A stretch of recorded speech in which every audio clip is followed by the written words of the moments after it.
বন্ধুরা, এই জিনিসটার নাম বাংলাতে কি বলে সবাই জানে, কলা।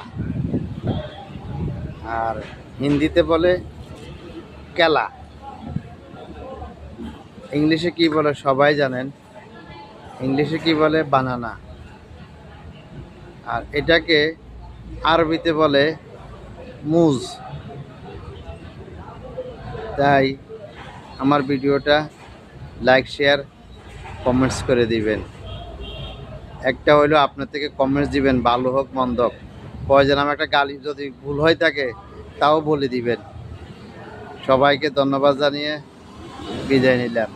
অবশ্যই সঙ্গে থাকবেন এবং সঙ্গে রাখবেন।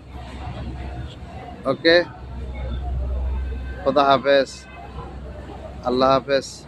দেশকে ভালোবাসুন, দেশের মানুষকে ভালোবাসুন, ভালো কাজের সঙ্গে থাকুন, অসৎ কাজের পথ থেকে ছেড়ে আসুন।